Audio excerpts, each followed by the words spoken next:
नहीं, वो लड़का का नाम भगवान था।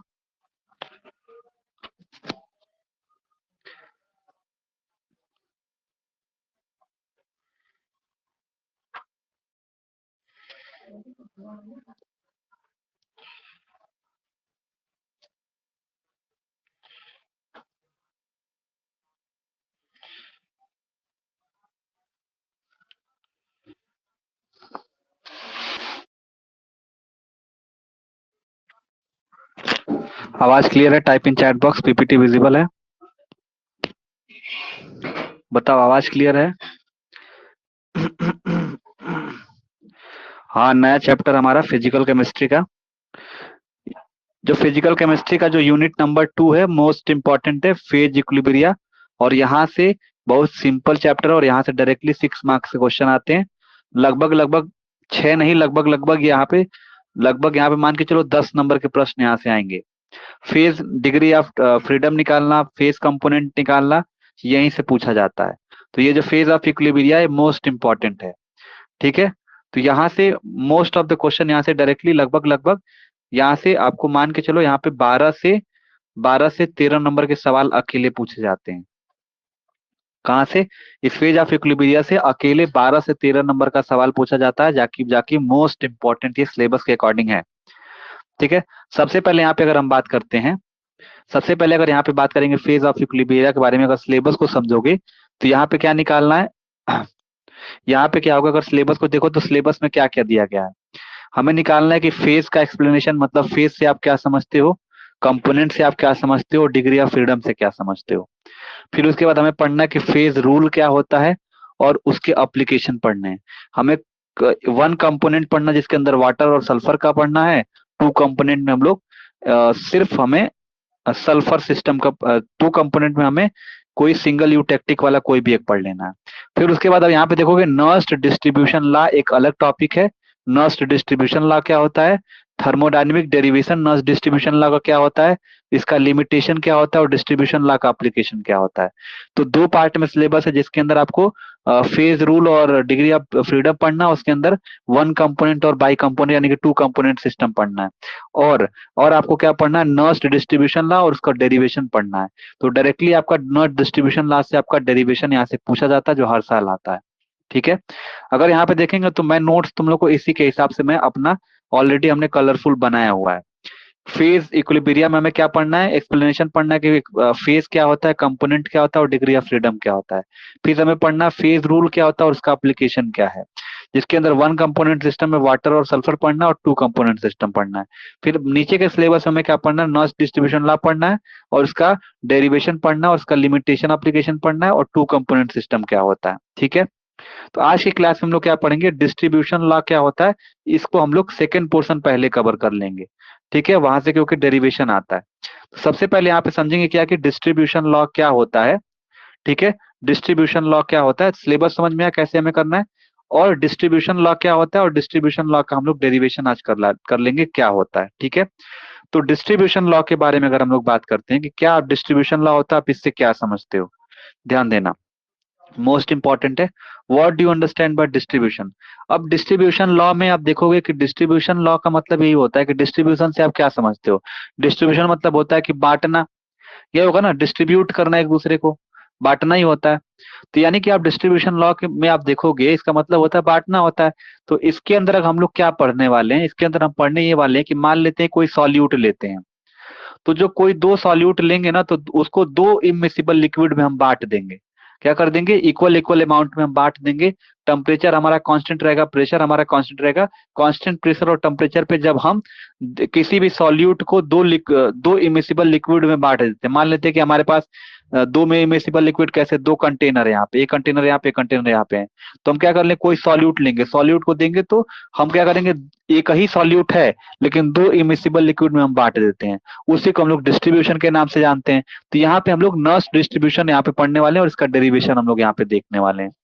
लेकिन सबसे पहले हम लोग देखेंगे कि डिस्ट्रीब्यूशन लॉ होता क्या है। ठीक है, और डिस्ट्रीब्यूशन लॉ में हमें लिखना क्या होता है और इसमें कैसे 2 इमिसिबल लिक्विड में हम कैसे इसको बांटते हैं। यहाँ तक क्लियर है अमन, मैं क्या बोला? सिलेबस समझ में आया तुम लोग को? Type in chat box. और हमें पता है हमने किस ऑर्डर से हम लोग को पढ़ना है, ये सब हम लोग को क्लियर हुआ। Type in chat box. Clear हुआ? ठीक है, चलो। अब ये तुम्हें इंग्लिश में जो लिखा हुआ है इसको हम थोड़ा सिंपल भाषा करके इसको हम समझाते हैं कि क्या होता है इसके अंदर। ठीक है, देखो, डिस्ट्रीब्यूशन लॉ का मतलब क्या होता है? मतलब होता है बांटना। तो इसके अंदर यहाँ पे लिखा व्हेन अ सॉल, देखो लिखा क्या हुआ कि when a solute is added to the two immiscible liquid, तो जो सॉल्यूट होगा वो दोनों मतलब इमिसिबल लिक्विड में सॉल्युबल हो जाएगा, या एक दूसरे को ये ऐसे डिस्ट्रीब्यूट करेगा, सॉल्यूट दोनों लिक्विड में अपने आप को ऐसे डिस्ट्रीब्यूट करेगा कि वो लिक्विड के अंदर सॉल्युबल हो जाएगा, एक गिवन टेम्परेचर पे, एक कांस्टेंट टेम्परेचर पे। तो यही कह रहा है कि डिस्ट्रीब्यूशन का मतलब होता है बांटना, और सॉल्यूट है वो अपने आप को दो इमिसिबल लिक्विड में कैसे बांटता है, इसी को हम लोग स्टडी करने वाले हैं। तो इसी को हम लोग डिस्ट्रीब्यूशन लॉ के नाम से जाना जाता है। अच्छा, डिस्ट्रीब्यूशन लॉ होता क्या है, इसको हम लोग नॉस डिस्ट्रीब्यूशन लॉ से हम लोग समझेंगे। तो इसके अंदर यही बोल रहा है कि व्हेन अ सॉल्यूट, जब कोई सॉल्यूट दो इमिसिबल लिक्विड में ऐड करते हैं, तो उन दो लिक्विड में जो सॉल्यूट होगा ना, वो पूरी तरीके से सॉल्युबल हो जाएगा। तो उस कंडीशन में क्या होता है, तो वो सॉल्यूट जो होता है ना, अपने आप को इटसेल्फ, यानी कि कह सकते हो अपने आप को इस तरीके से बांटता है, इस तरीके से डिस्ट्रीब्यूट करता है अपने आप को, कि जो दोनों के कंसंट्रेशन का जो रेशियो होता है ना, वो बराबर बराबर जो सॉल्यूट होता है दो इमिसिबल लिक्विड में बट जाता है। यानी कि जो भी कंसंट्रेशन का जो सॉल्यूट जितना भी अमाउंट का होगा, वो दोनों ऐसे बटेगा कि बराबर बराबर दो इमिसिबल लिक्विड में बट जाता है एक गिवन टेम्परेचर पे। यानी कि जो दोनों के बीच में जो रेशियो होगा, यानी कि ये नहीं कहोगे कि एक में ज्यादा चला गया एक में कम चला जाता, नहीं, दोनों कांस्टेंट टेम्परेचर पे ऐसे बढ़ते हैं, अपने आप को ऐसे डिस्ट्रीब्यूट करते हैं, बराबर बराबर कंसंट्रेशन में एक दूसरे को आपको बढ़ता हुआ दिखाई देता है। इसी को हम लोग क्या बोलते हैं, डिस्ट्रीब्यूशन लॉ के नाम से जाना जाता है। यहाँ तक कोई दिक्कत, कोई परेशानी? फिर नेक्स्ट एक्सप्लेनेशन की हेडिंग डालोगे और बताओगे। मान लेते हैं हमारे पास ये लिखा है कि if a solute x distributed itself between, मान लेते हैं हमारा कोई सॉल्यूट एक्स है और उसको हम लोग ए में बांटना है और बी में बांटना है। तो कह रहा है कि मान लेते हैं कि हमारे पास सॉल्यूट एक्स है, जिसको हम लोग डिस्ट्रीब्यूट करना है दो इमिसिबल सॉल्वेंट में अंदर, या दो लिक्विड के अंदर, जैसे ए हो गया और बी हो गया। और किस पे, तो टेम्परेचर को आपको कांस्टेंट रखना है। तो जो एक्स होगा ना, जो हमारा सॉल्यूट होगा, वो सेम मॉलिक्यूलर कंडीशन में दोनों सॉल्वेंट में डिस्ट्रीब्यूट हो जाएगा। क्या हो जाएगा, तो कहोगे एक एक में जो चला जाएगा, ए में चला जाएगा, तो बोलेंगे concentration of solute in A bottle और concentration of solute in B bottle, दोनों ऐसे एक दूसरे को बांटे हैं, बराबर बराबर में चला गया। तो यही बता रहा है कि एक एक सॉल्वेंट ए है और दूसरा जो सॉल्वेंट हमारा बी है, और ये दोनों आपस में, दोनों क्या बोलते हैं कि आपस में एक इमिसिबल लेयर बनाएंगे। क्या बनाएंगे, दोनों आपस में एक इमिसिबल लेयर बनाते हैं, और जो एक सॉल्यूट ऐड करेंगे किसमें, ए में, इक्विलिब्रियम में, मतलब आपस में ऐसे बांटेंगे कि दोनों इक्विलिब्रियम कंडीशन में रहेंगे। यानी कि जो एक्स का डिस्ट्रीब्यूशन होगा वो कांस्टेंट हो जाता है। यानी कि आप कहोगे कि बी से ए में चला जाएगा, ए से बी में चला जाएगा। तो यानी कि ये कह सकते हो, ये ऊपर लिखा हुआ है, मतलब क्या लिख सकते हो कि C1 is the concentration of solute in A and C2 is the concentration of solute in B हो गया। तो आप कुछ इस तरीके से दिखाओगे कि जो कंसंट्रेशन ऑफ, जो कंसंट्रेशन सॉल्यूट का ए में है और जो कंसंट्रेशन सॉल्यूट का बी है, इन दोनों को रेशियो को हम लोग केडी बोलते हैं, और इस केडी को ही हम लोग डिस्ट्रीब्यूशन कोफिशिएंट बोलते हैं, या डिस्ट्रीब्यूशन रेशियो बोलते हैं, या पार्टीशन कोफिशिएंट बोलते हैं। मतलब दोनों क्या कर रहे हैं, एक इमिसिबल लेयर बना रहे हैं, डिस्ट्रीब्यूशन इसके अंदर हो रहा है। तो इसी को हम लोग केडी से हम लोग रिप्रेजेंट करते हैं। ठीक है, यही हमारा क्या होता है, डिस्ट्रीब्यूशन रेशियो होता है, डिस्ट्रीब्यूशन लॉ होता है। चलिए यहाँ पे देखते हैं कि इक्विलिब्रियम कंडीशन में कैसे डिस्ट्रीब्यूशन होता है। तो यहाँ पे बात करते हैं कि इक्विलिब्रियम कंडीशन में मान लेते हैं हमारे पास क्या है, एक ए सॉल्वेंट है और एक बी सॉल्वेंट है। तो जैसे ही एक्स सॉल्यूट इसके अंदर ऐड करते हैं दोनों के अंदर, तो कहोगे ना कि सॉल्यूट क्या करेगा, जो सॉल्यूट होगा वो सॉल्वेंट ए, मतलब ये चैम्बर ए में भी चला जाएगा, चैम्बर बी में चला जाएगा। यानी कि दोनों आपस में बराबर बराबर एक दूसरे को बराबर बराबर बांट लेंगे, डिस्ट्रीब्यूट कर लेंगे। ठीक है, तो जो कहोगे, जो एक्स सॉल्यूट जो ए में गया, सॉल्वेंट ए में गया, उसको बोलोगे C1 कंसंट्रेशन, और जो सॉल्यूट बी में गया उसको बोलते हैं C2 कंसंट्रेशन। यहाँ तक कोई दिक्कत, कोई परेशानी? और दोनों इमिसिबल जो लेयर है, आप देखोगे, आप कह रहे हो ना कि जैसे एक्स सॉल्यूट इसके अंदर ऐड कर रहे हैं इक्विलिब्रियम कंडीशन में, तो एक्स का जो डिस्ट्रीब्यूशन होता है वो कांस्टेंट हो जाता है। यानी कि आपस में बराबर बराबर बांट लेते हैं। यानी कि बी से ए में चला जाता है, ए से बी में चला जाता है। तो दोनों इक्विलिब्रियम में आपको देखने के लिए मिलता है, और इन दोनों के रेशियो को हम लोग केडी बोलते हैं, यानी कि डिस्ट्रीब्यूशन लॉ या डिस्ट्रीब्यूशन कोफिशिएंट के नाम से जाना जाता है। यहाँ तक कोई दिक्कत, कोई परेशानी समझ में है? Type in chat box.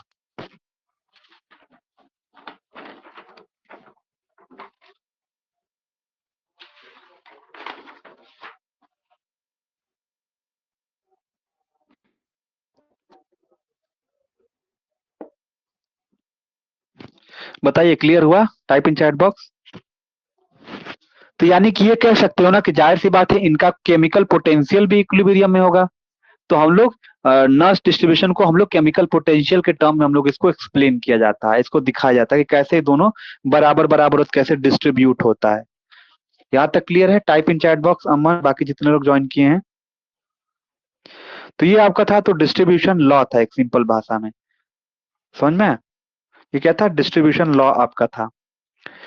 तो यानी कि आपने यही पढ़ा कि जब इसको थर्मोडायनेमिकली जब इसको डिराइव करेंगे तो यही कहोगे कि हम कांस्टेंट टेम्परेचर पे कैसे दो लिक्विड, दो फेज है ना, दो फेज यानी कि दो फेज है ना, एक सॉल्वेंट ए फेज एक सॉल्वेंट बी फेज है, तो दोनों को कैसे हम इक्विलिब्रियम कंडीशन में लाएंगे? होगा कि दोनों का जो केमिकल पोटेंशियल होगा, मतलब गिवन टेम्परेचर प्रेशर पे वो दोनों फेज का कैसे सेम होगा, इसी के केमिकल पोटेंशियल का यूज करके हम लोग यहाँ पे डिराइव करेंगे कि कैसे हमारा यहाँ पे कांस्टेंट मतलब डिस्ट्रीब्यूशन होता है। इसी को हम लोग डिस्ट्रीब्यूशन लॉ के नाम से जाना जाता है।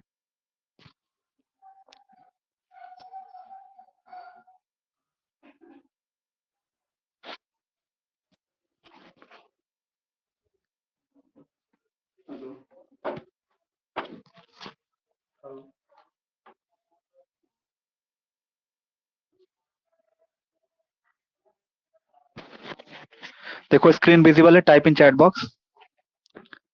Screen visible to all of you.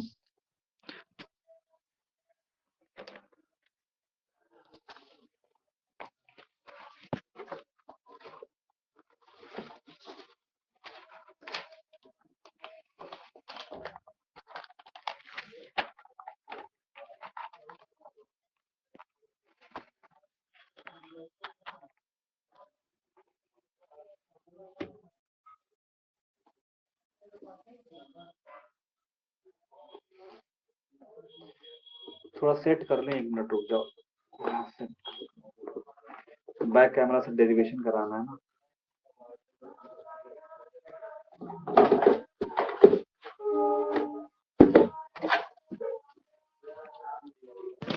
चलो, आवाज क्लियर आ रही है?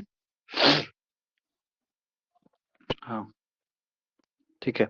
अब यहाँ पे पढ़ेंगे, इतना थियरी लिखने के बाद आप बताओगे ये आएगा आपका, अलग से पूछा जाएगा, इतना डिस्ट्रीब्यूशन लाता, यहाँ बताओगे thermodynamic, thermodynamic, thermodynamic derivation of, derivation of thermodynamic derivation of distribution law. इसको आज ही तैयार करिएगा, इस चैप्टर को एकदम छोड़ना मत, बैकलॉग मत लगने देना। तो यहाँ पे लिखोगे theory, at constant temperature, at constant temperature and pressure, at constant temperature and pressure when two phase या two immiscible liquid, when two phase बोलो, or two immiscible liquid are at equilibrium, are at equilibrium, two phase बोलो या two immiscible liquid बोलो, are at equilibrium। ठीक है बच्चों, यहां तक क्लियर है? ठीक है। तो हम लोग इसको केमिकल, जाहिर सी बात है दोनों केमिकल पोटेंशियल भी इक्विलिब्रियम होंगे, तो केमिकल पोटेंशियल के टर्म में हम लोग थर्मोडायनेमिक्स कर रहे हैं ना, तो हम लोग यहाँ पे दो इमिसिबल लिक्विड को केमिकल पोटेंशियल के टर्म में हम यहाँ पे दिखाते हैं। तो बताओगे the chemical potential, the chemical potential, the chemical potential of given system, chemical potential of given system will be same, will be will be same in, will be same in both immiscible liquid, will be same in both immiscible liquid बोलो या both the phase बोलो, both the phase बोलो या both immiscible liquid बोलो। ठीक है। तो यही कह रहा है, जब कांस्टेंट टेम्परेचर पे दोनों इमिसिबल लिक्विड इक्विलिब्रियम के अंदर है तो केमिकल पोटेंशियल भी किस गिवन सिस्टम का वो भी क्या होगा, दोनों का सेम होगा, यानी दोनों फेज का इक्विलिब्रियम में होगा और सेम होगा। तो यहाँ पे बताओगे क्या, नेक्स्ट स्टेप में लिखोगे the the chemical potential, the chemical potential, the chemical potential of dissolve solute substance, या सॉल्यूट बोलो, the chemical potential of dissolve substance, substance dissolve substance in any two, in any two phase may be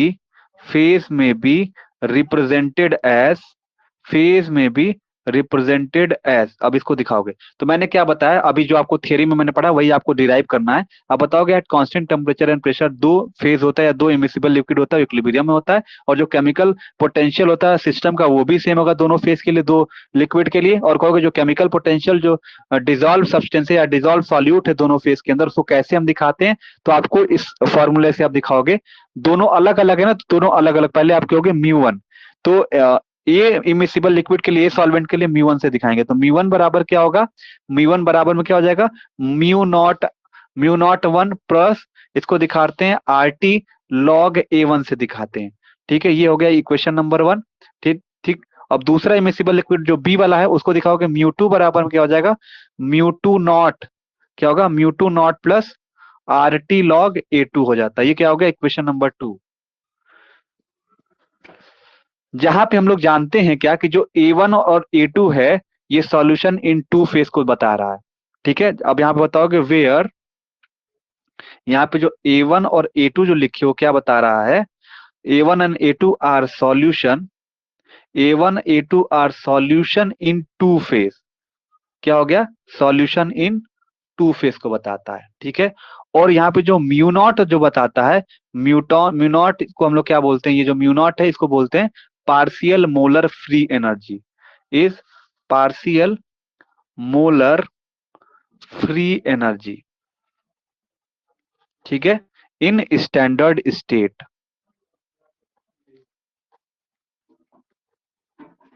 ठीक है, यहां तक clear है। अब यहाँ पे लिखोगे at equilibrium, at equilibrium, at equilibrium. अब दो इमिसिबल लिक्विड का आपने दोनों आप केमिकल पोटेंशियल के टर्म में आपने लिखा हुआ है, तो इक्विलिब्रियम कंडीशन में क्या होगा, कहोगे जो लिक्विड ए है यानी कि जो म्यू1 है वो किसके बराबर होगा, म्यू2 के बराबर होगा ना, म्यू1 जो होगा म्यू2 के बराबर होगा। अब देखो म्यू1 की वैल्यू क्या है, म्यू1 की वैल्यू ये पूरी है, तो इधर की तरफ म्यू1 रख दो और म्यू2 के साइड में क्या लिख दो, ये पूरा रख दो। अब इसको डिराइव कर दो तो क्या हो जाएगा, तो म्यू1 की जगह पे आप यहाँ क्या रखोगे, तो इस साइड में रखोगे, ये हो जाएगा mu naught 1, mu naught 1 plus R T log A1 बराबर में क्या हो जाएगा, बराबर में क्या हो जाएगा, ये mu naught 2 plus R T log क्या हो जाएगा, ए2 हो जाएगा। यहां तक कोई दिक्कत कोई परेशानी। अब हम क्या करेंगे इसके, अब इसके अंदर क्या करने वाले हैं, जो म्यू1 जो पार्शियल मोलर फ्री एनर्जी है उसको एक साइड लेते जाओ, मतलब इसको इधर लेके जाएंगे तो ये वाला किधर हो जाएगा, इधर की तरफ ट्रांसफर हो जाएगा। तो आपको जो नया इक्वेशन आएगा क्या हो जाएगा, तो कहोगे ना ये हो जाएगा म्यू नॉट 1, या फिर इसको इधर की तरफ लेके जाओ और इसको इधर की तरफ लेके जाओ, दोनों में कोई एक कर सकते हो। मान लो हम क्या करते हैं कि ये जो पोर्शन है इसको उधर की तरफ लेके जाते हैं, तो म्यू नॉट 2 है माइनस क्या हो जाएगा, म्यू नॉट 1 हो जाएगा। फिर बराबर में क्या हो जाएगा, बराबर में क्या होगा, ये आर टी लॉग ए1 है ना, अब ए वाला इधर लेके आओ तो क्या हो जाएगा, बराबर में आर टी लॉग ए1 हो जाएगा, और माइनस क्या हो जाएगा। अब जाहिर सी बात है, अब देखो क्या कि इसको हम लोग इधर लेके गए, म्यू नॉट 2 के साइड लेके गए, तो म्यू नॉट 2 मतलब म्यू नॉट 1 हो गया। अब इसको यहीं पे रखे, इसको इधर लेके आए, तो आर टी लॉग ए1 यही सही रहेगा। अब ये जो प्लस में जब इधर की तरफ जाएगा तो माइनस में हो जाएगा, तो R T log A1 minus क्या हो जाएगा, आर टी लॉग ए2 हो जाएगा। क्या हो जाएगा, आर टी लॉग ए2 हो जाएगा। यहाँ तक कोई दिक्कत कोई परेशानी बताओ, समझ में आगे बढ़े, यहाँ तक कोई दिक्कत कोई परेशानी। ठीक है,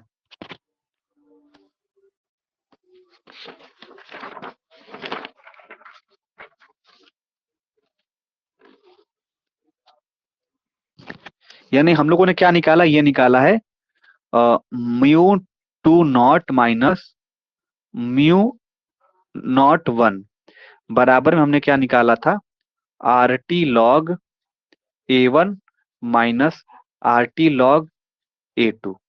ठीक है, यही हमने निकाला है। ठीक है, ये हमने निकाला है। क्लियर है यहाँ पे? अब यहाँ पे ध्यान देना। अब यहाँ पे आगे नेक्स्ट नेक्स्ट टर्म क्या हो गया, जो mu two not minus mu one not बराबर में क्या हो जाएगा। अब इन दोनों में कॉमन क्या है वो ले लेते हैं। जब यहाँ पे हम कॉमन लेंगे तो हमारे पास क्या होगा, ध्यान से समझिएगा। जब इसको हम लोग सॉल्व करेंगे तो हमारे पास क्या आएगा, ये आएगा आर टी लॉग। क्या आ जाएगा, ए आर टी लॉग। जब हम कॉमन लिए, अब जब ए वन माइनस ए टू को जब हम इसको सॉल्व करेंगे ना, जब इसको सॉल्व करेंगे, जब बेसिकली इनटू में है ना, सिंपल भाषा में समझो समझो, ये इनटू में, तो इसको जब क्या करेंगे, ध्यान से समझिएगा। जब ये इनटू में, जब इसको इधर की तरफ लेके जाएंगे तो डिवीजन में हो जाएगा, या फिर इस ए टू को इधर की तरफ लेके आएंगे तो डिवीजन में हो जाएगा। यानी कि जब इसको हम लोग सॉल्व करेंगे, इस इक्वेशन को सॉल्व करेंगे, तो हमारे पास आएगा आर टी लॉग ए वन बटे में ए टू। आपने पढ़ा होगा मैथमेटिक्स में। ये हम इसको ले सकते हैं, ये हो गया क्या, इक्वेशन नंबर 3। ये समझ में आया आपका इक्वेशन कैसे है। Mu two not minus mu one not बराबर में क्या होगा, जब आर टी लॉग कॉमन लेंगे तो जाहिर सी बात है इनटू में जब एक दूसरे को ट्रांसफर करेंगे तो ये क्या हो जाएंगे, ए वन बटे में ए टू हो जाएंगे। ठीक है, क्लियर हुआ। उसके बाद यहाँ पे लिखोगे at constant temperature, at constant temperature. Constant temperature पे क्या हो जाएगा, जो म्यू वन नॉट होगा और जो म्यू टू नॉट होगा और जो आर होगा और जो टेम्परेचर होगा, वो सभी क्या हो जाएंगे, कांस्टेंट हो जाएंगे। क्या हो जाएंगे, वो सभी क्या हो जाएंगे, कांस्टेंट हो जाएंगे। इसीलिए हम क्या बोलेंगे, ए वन ए टू बटे में क्या हो जाएगा, ए वन ए टू बटे में क्या हो जाएगा, यहाँ पे बताते हैं क्या, के डी बोलो या क्या बोलो, के डी बोलो, या फिर ये बोलो इसको क्या, कांस्टेंट बोलो। क्या बोलो, कांस्टेंट बोलो। यही हमारे पास होता है, इसी को हम लोग बोलते हैं क्या, डिस्ट्रीब्यूशन लॉ। इसको क्या बोलते हैं, which is a distribution law. ठीक है, इसी को बोलते हैं क्या, डिस्ट्रीब्यूशन लॉ। यही आपको डिराइव करना था और यही आपका 6 नंबर में आता है कि डिस्ट्रीब्यूशन लॉ क्या है। आपको डिस्ट्रीब्यूशन लॉ मैथमेटिकली आप दिखाओ। यहाँ तक क्लियर हुआ, टाइप इन चैट बॉक्स। तो हम लोग की आज की क्लास यहीं पे। कल हम लोग पढ़ेंगे क्या, अप्लीकेशन ऑफ डिस्ट्रीब्यूशन लॉ और वैलिडेशन ऑफ डिस्ट्रीब्यूशन लॉ। ठीक है, ठीक है, लेफ्ट कर जाओ। यहाँ तक हमने पीडीएफ भेज दिया है, उसको अच्छे से कॉपी कर लेना। ठीक है, लेफ्ट कर जाओ।